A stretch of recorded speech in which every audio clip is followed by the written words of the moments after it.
Hello, and welcome to Millionaires Are Made, the show where we believe you can grow to become a millionaire in all 6 aspects of health. That's right, we share tips every week to improve your physical, mental, social, spiritual, intellectual, and today your financial health. We're going to be focusing on financial health and the topic of brain chemistry. Why am I in this crazy outfit? This is our 99th episode. We thought we'd do a little something fun. We're hitting our 100th episode today. We're really excited. If you've never seen Millionaires Are Made and it's our 100th episode, welcome.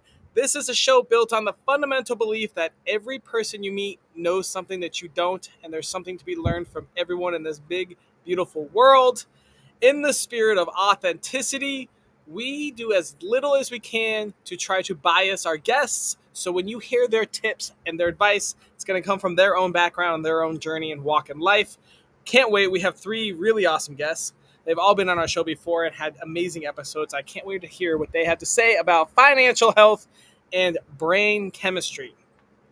Audience, this is definitely an engaging show. Please comment and ask questions. We do ask all your questions live on air. So if you have any questions, definitely put them in the comments. We'll monitor it, check it, and ask it live. It's going to be awesome. I do want to give a quick little shout out to a couple of our followers. Thank you so much. On Facebook, Kirk Rolden. Thank you for following us. Instagram, Autofocus Glass. You guys are awesome. TikTok, Travel with Linda. And on YouTube, Jamie Cook. Thank you all for following us and helping us keep growing. Very much appreciated. Oh, it's been great. We also would love to have you as an audience member or anyone else become a guest. We know that every one of you watching this has some sort of expertise or a piece of advice to share with the world, and we would love to gather all the tips everyone has and share them. Please sign up.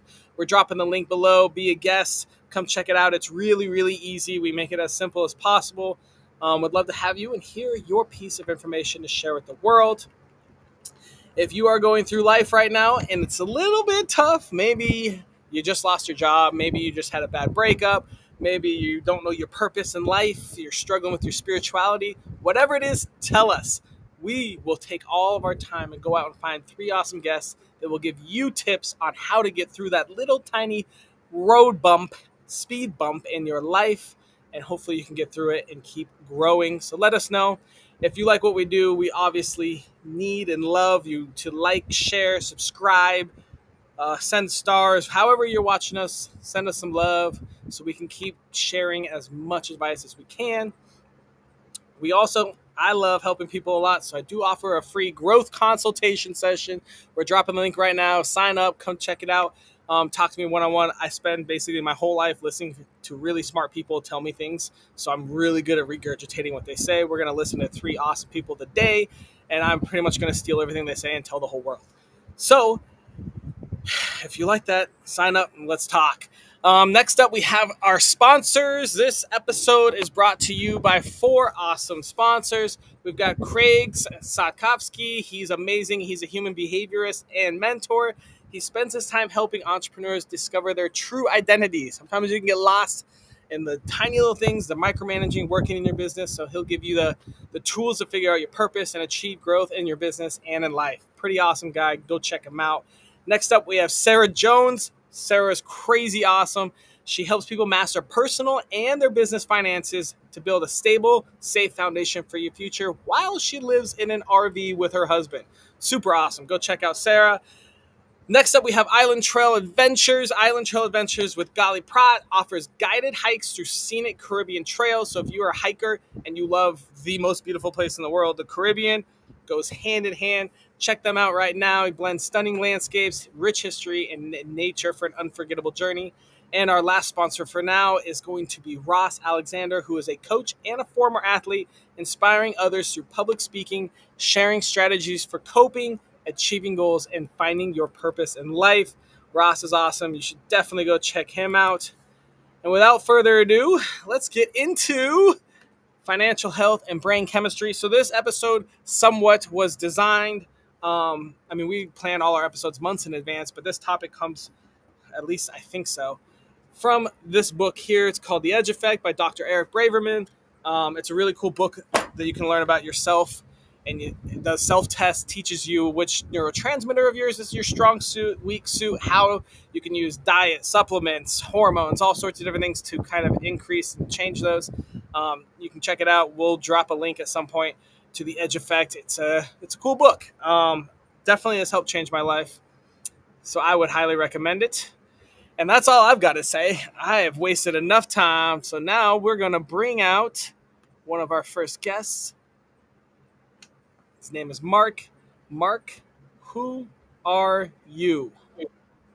Hi, I'm a hypnotherapist. I help people with anxiety and complex trauma, specialize in helping people to heal their inner child, to give themselves unconditional love, unconditional acceptance, to become a good enough parent to themselves. Ah, good enough parent to themselves. Very interesting. Well, Mark, I have a very important question for you. Very curious about your answer. If I wanted to improve my financial health with brain chemistry, what tiny piece of information would you give me? Heal your inner child. I used to have a terrible relationship with money, which reflected my relationship with myself, uh, probably. By doing inner child work, I was able to stop looking outside of myself to feel okay, to stop looking to buy things to make myself feel better. And probably most importantly, I was able to get into better relationships. If you get into the wrong relationship at a young age, as I did, that's going to put a real um, strain on your financial health. So, yeah, heal the inner child, feel okay in yourself. Okay, let's dive into that just a little more. So your inner child and where your inner child versus where you want to be. Tell me more Mhm. about the difference in brain chemistry. Well, Ooh. when how hypnosis can help to change brain chemistry and actually rewire the brain. Um, Firstly, with regards to inner child work, if a child grows up with dysfunction, the emotional part of their brain is going to increase in size and the thinking part of their brain will decrease in size, making them more prone to issues with emotional dysregulation. As I said, having to look outside of themselves to get things to try and suppress their emotions. Um, so, regular relaxation practice will start to shrink the size of the amygdala, increase the size of the thinking part of the brain. So, they're less prone to emotional dysregulation. And there's an element of mindfulness to hypnotherapy. Hypnotherapy is a focused state of attention. So, that means that people can start to put a barrier between themselves and acting. So they're going to buy things, they'll be able to be more mindful and think about the things they're buying, the things they're wasting their money on. Um, and yes, does that answer your question? Yeah, that answered it for sure. I like it. So essentially, I mean, healing and growing, using hypnotherapy in your case, can change your brain chemistry, alter it a little bit, and make you more financially smart. So you Hmm. don't have to buy the lollipop every time you see it. Got it. Absolutely. And by visualizing yourself the way you want to be, you actually Nice. create new neural pathways in your brain. And so, yeah, you can change your brain chemistry, create new neural pathways, re regulate your brain and your emotions. And make more savvy financial decisions. Awesome. Mark, tell me where in your life journey you learned this tip. About 10 years ago, after a very nasty and destructive divorce, I learned that I needed to heal my inner child to stop looking outside of myself to feel okay and for reassurance. All right, so 10 years ago, started looking into some hypnotherapy, using it to change your brain and your mindset. Awesome. All right, Mark, well, we're going to move on to our next guest. Thank you so much for showing up. Next up, we Fantastic. have Marianne. Let's see what she has to say. Marianne, Hey. who are you?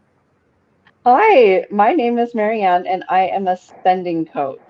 I help Ooh, people afford the life they want with the money they already have, but that money is usually being spent overspending. And I teach people how to overcome that urge to shop and become unshoppable. become unshoppable. Have you tried using hypnotherapy for this yet? I have not, but I'm very curious to learn more because it's very much it comes into play for sure in brain chemistry and how we regulate those emotions. Yeah, you and Mark might have to hang out for a little bit and go check it out. Definitely. All right, Marianne, unshoppable queen, teaching people how to disown marketers. All right, let me ask you this. If I wanted to improve my financial health with brain chemistry, what piece of information would you give me? I would say that it's important to understand the brain in a basic level. The brain's sole purpose is to make sure that your basic needs are being met. And when they're not, it's constantly asking, am I loved? Am I safe? Am I secure? And if it doesn't feel safe, if it doesn't feel loved, it can't get to the higher processes of the brain to get to logical reasoning and do I really need this purchase? Do I really need to eat that piece of chocolate? And so you really need to just understand that the brain is solely focused on meeting those basic needs. And so you need to ask yourself, do I feel safe? Do I feel secure? Do I feel loved? And just assess those needs just regularly throughout your day, throughout your week. Okay. Because if we don't, then we're going to be hit with these events that stress us out, and we look for those quick fixes like I'm going to go shop, I'm going to scroll Amazon, I'm going to doom scroll. We get rid of those uncomfortable emotions. And so really just asking ourselves, like, what am I trying to get from this purchase? Am I trying to buy love? Am I trying to buy safety and security? And oftentimes those things don't have a price tag. It's things that you need to develop within yourself and not buy externally. Very true. Very true. Marianne, where on your life journey did you learn this advice? So I learned the hard way. I struggled overspending for years, and I couldn't solve it with a traditional budget. I still was overspending. And I love this topic of brain chemistry because when I was struggling with overspending, it felt like it went deeper than just I want that dopamine hit that all the books talked about. And so I started looking into brain chemistry and what causes and initiates that urge to spend. And I found that exact thing that if we don't have our basic needs met, then we are going to find any solution we can to get that need met. The brain panics and it's like you're not safe, fight or flight. And so that's when bad habits come into play. And for me, it was overspending. That's when overspending comes into play. And so I learned that if I identify what needs are not being met, instead of trying to buy them, it solved the root problem, which was a need not being met that I couldn't buy. So maybe this might be too personal, but what needs weren't being met in your life that made you go spend and buy more than you needed? Sure. No, I'm an open book. I feel like money needs to be talked about and emotions need to be talked about. They're interrelated. So I felt like I wasn't um, meeting my full potential. I became a stay-at-home mom and I struggled with mental health, depression. I struggled with migraines daily for 5 years, and so it was really a lot of my needs weren't being met. But I lost a sense of self. I lost a sense of who I was, and I didn't have that fulfillment that came from being a speech language pathologist anymore. I kind of lost a sense of purpose. And so once I identified that, I was really trying to buy purpose in clothes and outfits. And once I identified that there was a need not being met, I threw that focus and energy into finding my passion, which is my career as a spending coach. And that changed things almost overnight because that's what I truly valued. It wasn't the clothes, it wasn't the purses, it was developing characteristics and knowledge. Awesome. Very insightful. Awesome. Thank you, Mary. Wow, it's like your 20th time on the show, and we're still learning so much. I All right. Well, know. it's time for us to move on to our next guest, and we'll bring you out in the round robin as soon as I figure out how. Great. All right. Hey, Restream, stop changing everything every week. Jesus. What's up, Steve? Steve, who are you? Oh, geez. I'm not so sure after just hearing the last two people. I've never. You're still the same I, great human, okay. Steve. So I'm Steve Salengut. I'm at the moment. I'm an income coach.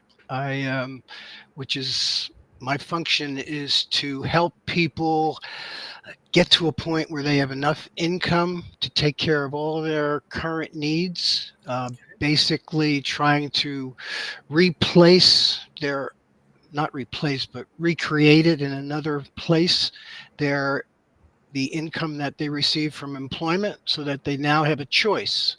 I'm making as much money here as I do while I'm working. Do I really like my job or do I want to do something else or start some other career or something? So getting yourself into a point where you actually have income independence. You've got income from your investments.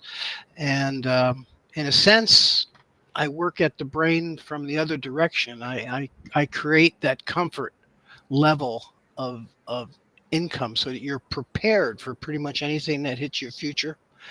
And you can cope because you have enough income to deal with So the. essentially, you take a piece of your current income, you start investing it into different tools, financial markets, typically stocks. Is it stocks It's or funds, mutual I funds? use a fund type of fund called closed-end funds, and you can pretty much choose what vehicle you want to use because there are funds that have everything inside, like totally in the stock market, or totally in municipal bonds or treasuries if you really want to be more, you know, safer, so on. So you have a wide variety. Anything you can buy in the stock market or in the bond market individually, you can buy in the form of a fund and create a diversified portfolio that's Cool.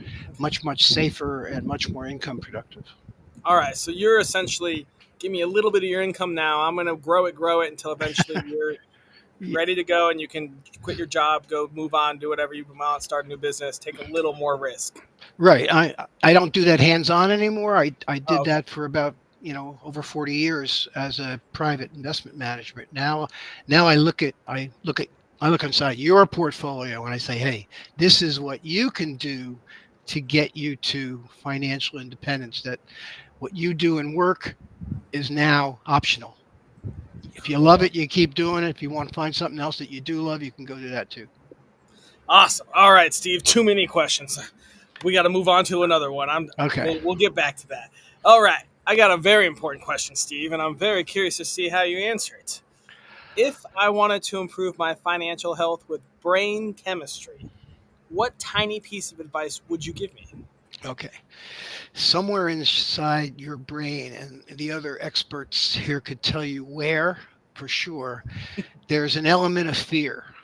Something produces fear, anxiety, what's happening next. And with all the information out there and that's going on in the world from wars and politics and weather conditions and so on, everybody has anxieties, and how that will affect them economically is probably right on the top of the list.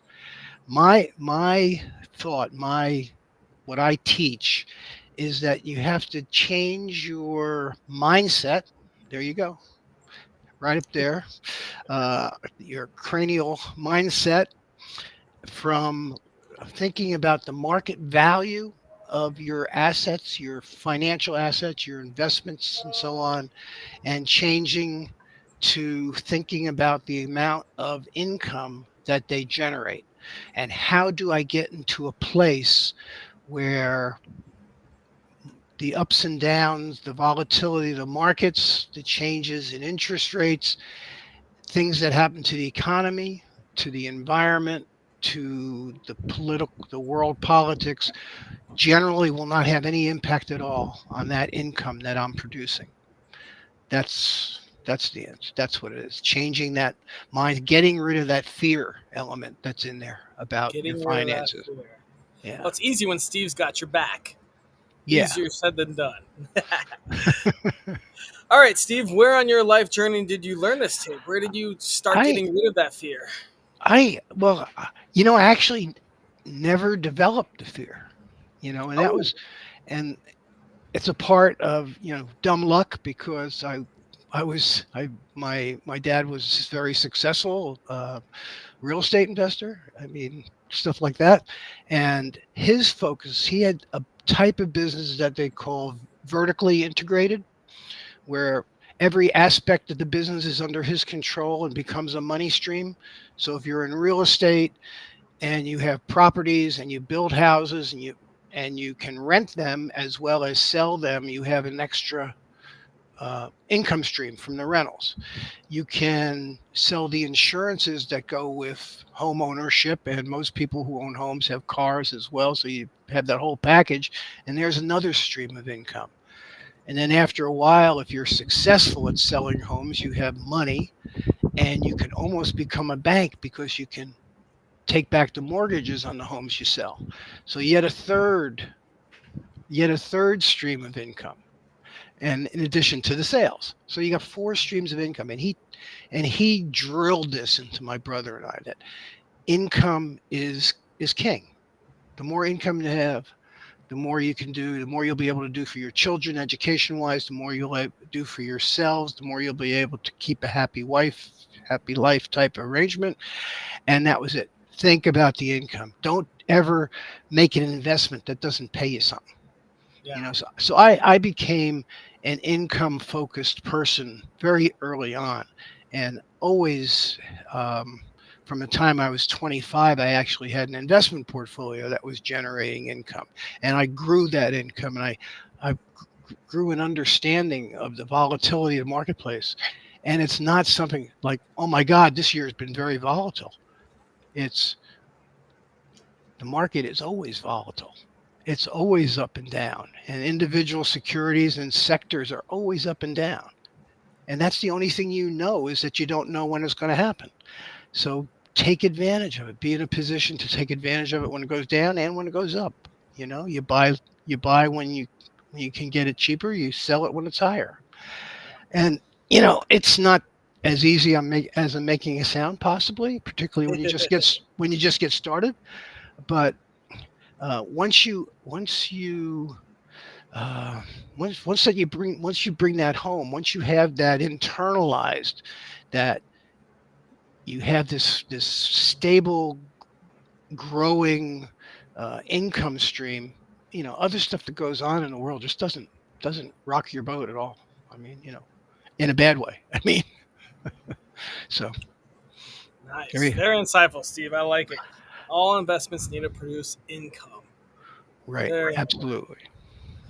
All right, we're going to go ahead and bring Marianne and Mark back out. Start having some fun with our round robin section. Awesome. All right, well, let's start. Mark, can you quickly refresh what your tip was for us? Yeah, to heal the inner child, to make yourself feel safe, feel secure, not needing to look outside of yourself to feel okay. Marianne, what are your thoughts on that tip? I love that. I think I focus more on like current behaviors. Why am I doing this right now? But they always relate back to your childhood, the inner child. And so oftentimes we're trying to compensate with things to heal that inner child. So I love that, just healing the inner child and seeing where that healing didn't happen and how you can help heal it. Steve, what are your thoughts? I was pretty much for for a while, teenage years anyway, even a little bit beyond college, I was pretty much a broken child. I mean, I didn't know where I was going. I didn't have any direction, didn't know what I wanted to do.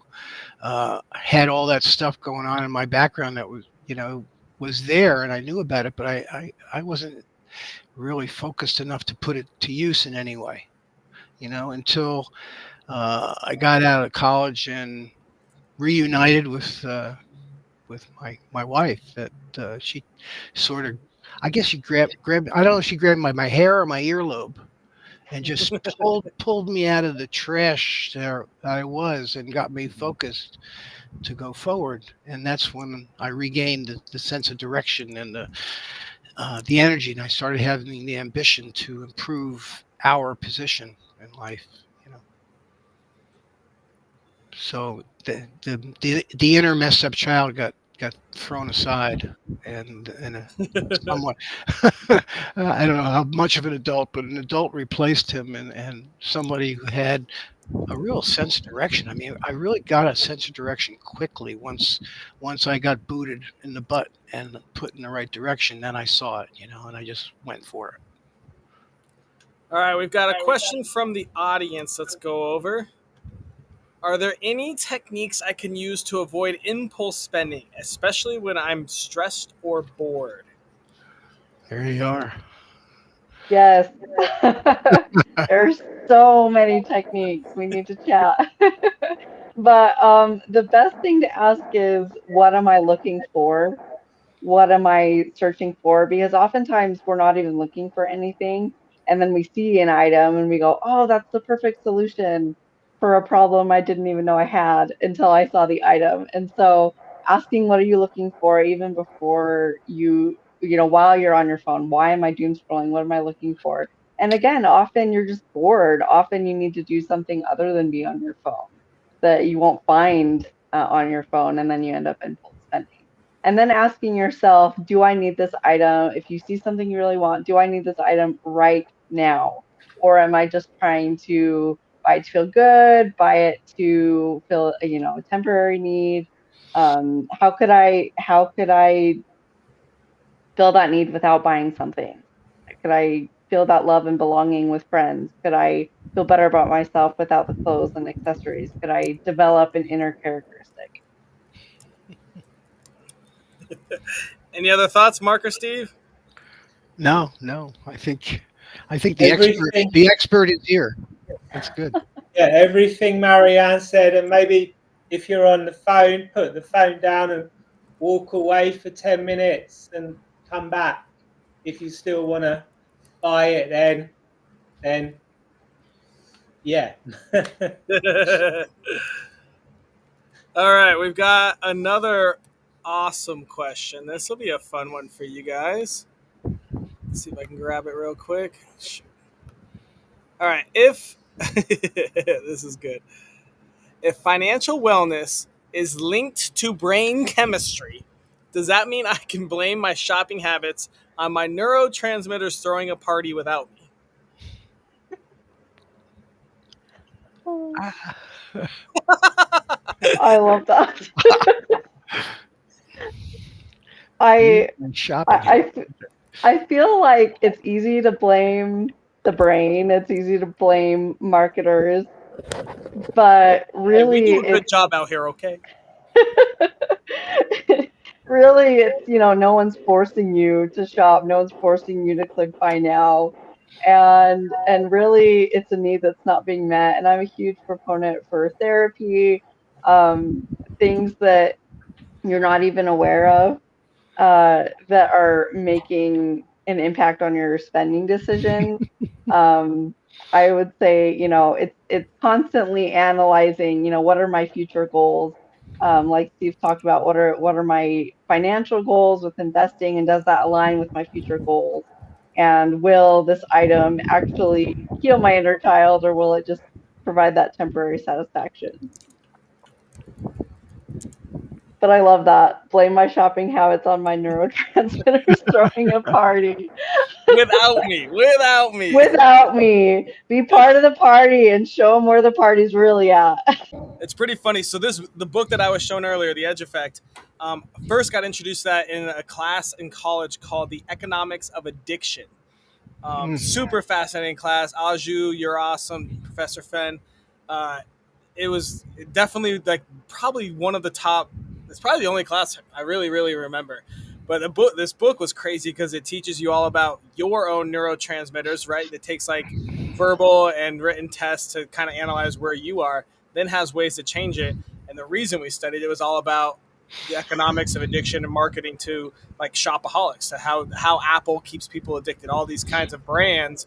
Addiction for economics is good. If someone's addicted to your brand, that's the best thing you can ask for. They can't get more. They always want more and more and more. So super fascinating, and that's probably one of my first experiences to really learning about how economics and finances are tied to your literally to your brain chemistry. All right, we've got another awesome question. My brain treats buy one get one free like it's a magical financial miracle, even if I never needed the first one.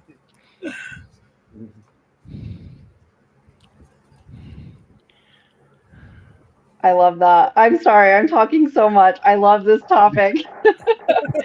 Go But ahead, go again. the buy one get one, it's like, did you even need the one? And then your brain thinks, oh, I'm getting two for one. That's a great deal. And you need to focus on what you're spending, not what you're saving. You know, how much do you have to spend in order to save? No, I saved $200. It's like, well, you spent 150. So focus on what you're Exactly. spending, and then whether that amount could go towards investing to make you even more money, and whether that could go to therapy, which retail therapy is not a thing. You know, So there's a really big company on this island called Ocean Safari, and talking with the owner, his marketing was basically like all these like Hurley and all these like surf companies charge an arm and a leg, and they all buy the same stuff as everyone else. You're buying just a brand name. So when he opened his retail kind of surf shop, we do a lot of boating, and obviously there's charters and swimming and fishing and all that stuff. So he's like, I could get the exact same shirt for like a tenth of the cost, put my brand on it, and sell it for half the price. So he does that. Everything in his store is buy one get one free.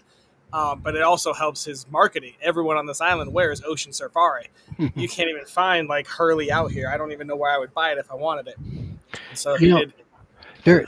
there is a similar type of dynamic in investing. The buy one get one free. Oh, It's really it's not the same, but similar. It's the hype of new issues and high flying stocks and things like that, and they get talked up and they get talked up.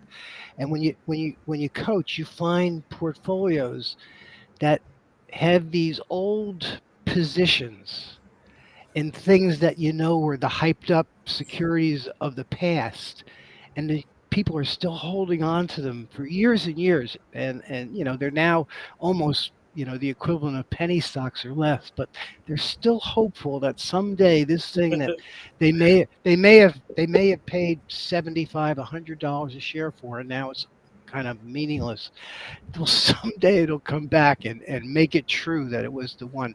Typically, they bought it at the right time and it went up, and they expect it to be the next Microsoft or Amazon or something like that, yeah. and then it collapsed, and they just couldn't make themselves sell Man, it. do you do any work in the crypto world, Steve? Because I'm sure crypto I portfolios have billions of those coins. I rarely see crypto in any of these portfolios, and when I do, I just mention to them that the foremost and most important thing to see the quality of a security you own is whether it pays any income.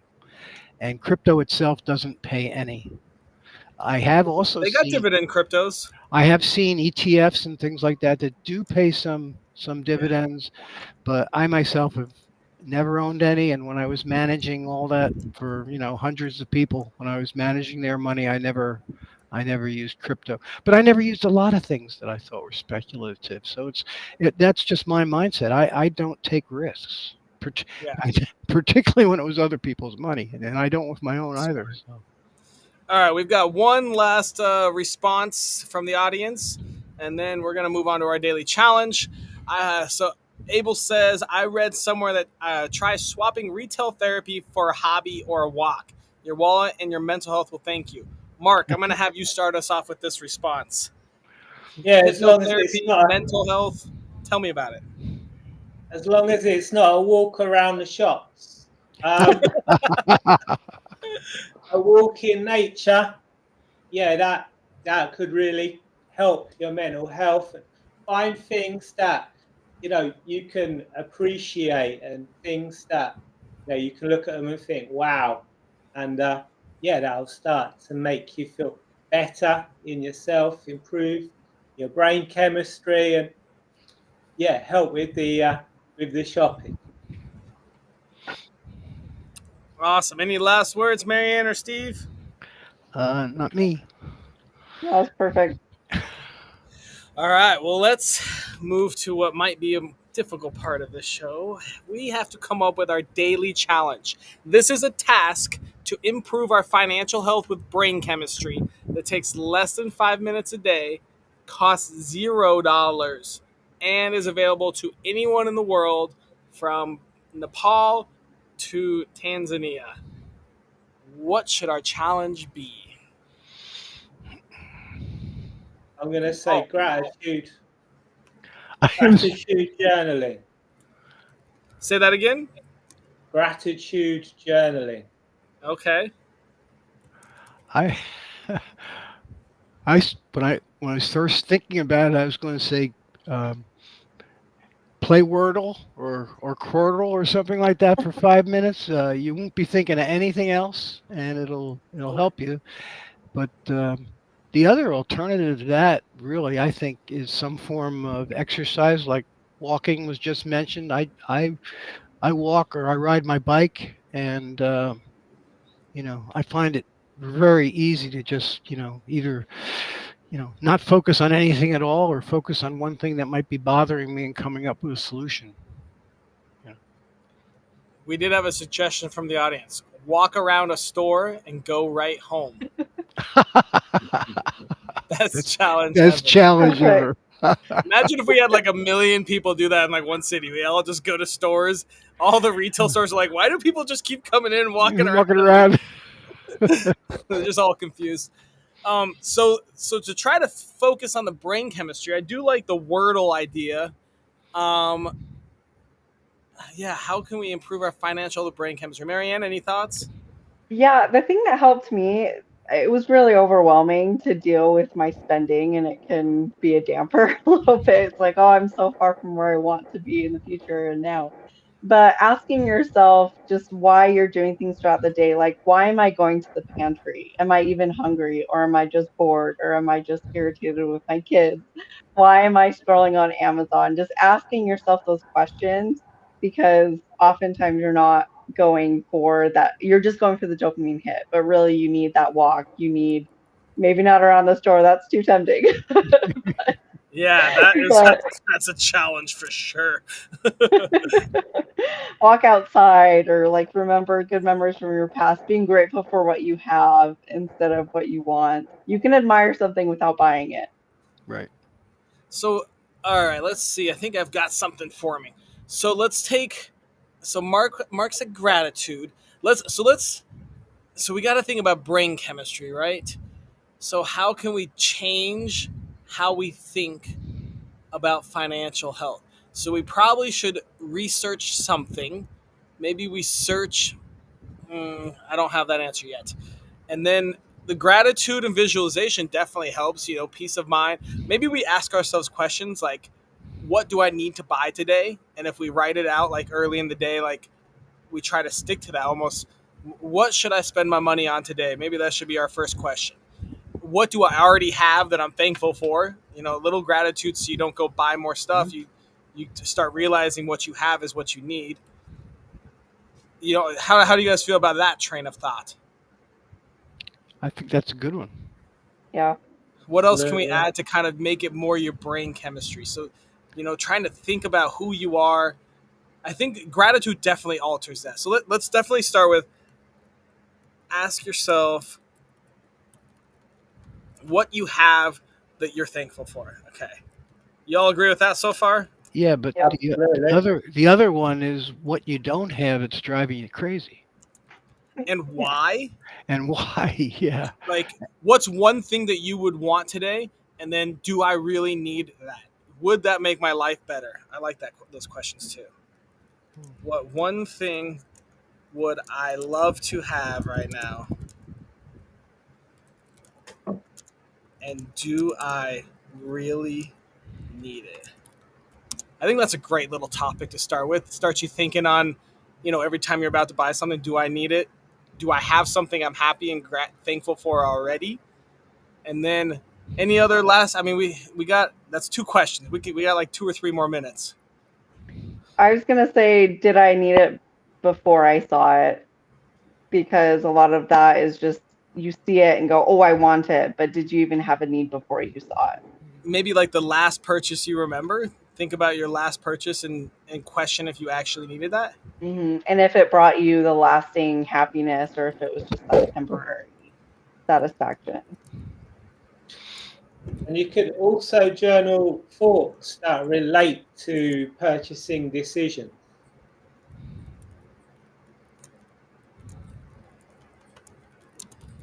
Yeah, I mean, we could. I mean, we could. All those questions we could turn into a journal entry. I'll be posting them on Facebook so that it'll be a public journal for me. Um, I feel like maybe some sort of education too.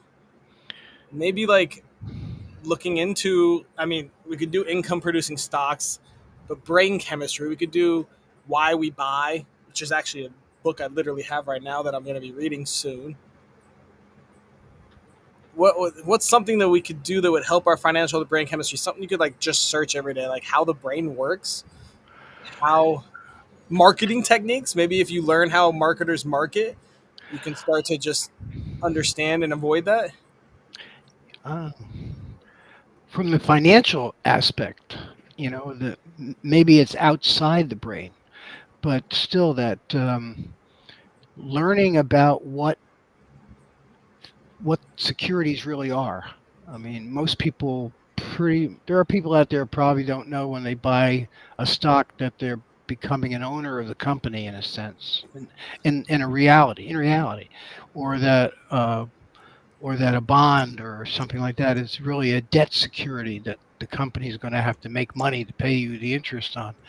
And learning more about what's out there in the financial arena and the risks associated with it. Um, there's a thing called a risk pyramid that you could Okay. find in any economics book. I do happen to have one in my book. Um, but if you look at the categories of investments and how they align on a pyramid of risk, it'll show you that, the things at the bottom of the base of the pyramid, like government bonds, for example, treasury bills, at least in the United States for the most part, generally speaking, forever, are the least risky risk of financial loss. And there's a difference between financial loss and market loss. Market Okay. loss, unfortunately, is what everybody is forced to focus on. My value, my price went up or it went down, but the chance of the security you own actually going out of business and your financial value moving to zero, that's financial risk. And that's what this type of a pyramid, if you study it, will teach you. So that when you're choosing between, do I want to buy some Bitcoin or I want to gamble on the future price of gold, is that more risky than buying municipal bonds of a good city or a healthy economically state or a great corporation? So if you understand what these securities are and what these packages are that you find them in, it'll go a long way to giving you a sense of understanding and expectation and ability to deal with the ups and downs of the markets over time, just by understanding what you own and staying away from those things that are at the top of the pyramid that are the most risky. All right. So I added in um, learn a new term, and I put in financial markets, but I also said brain chemistry. So you can learn neurons and neurotransmitters, the many different types, or you can go into the financial market and learn a new term there. So you got to find a new definition of something in either of those. How does that sound, Steve? Does that cover it? Yeah, Get enough understanding of the financial markets that you understand the risk you're taking with each investment you make. Awesome.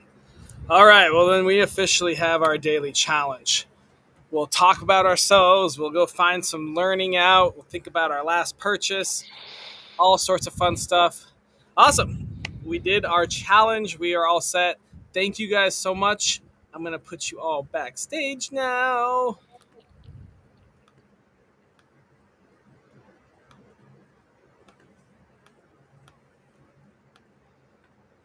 And that will conclude another episode of Millionaires Are Made. Today we focused on our financial health and brain chemistry. We have a daily challenge. Ask yourself what you have that you're thankful for. Typically a material possession, because we're talking specifically about your financial health. And then what's one thing you would like to have right now, and do I really, really need that? Is that important? Then we're also going to think about our last purchase. Did it bring me happiness? Did it bring me joy? Was it temporary happiness, or am I still raving about it now? And hopefully you'll start to learn, your brain will start to shift and realize what things you actually should spend your money on and not. You should definitely go follow all of our guests, check them out. Very enlightening. We've got Mark the hypnotist, Steve the finance guy, and Marianne the unshoppable woman. So go check them out, and hopefully you guys had a great time. We'll catch you over the next week doing our daily challenge.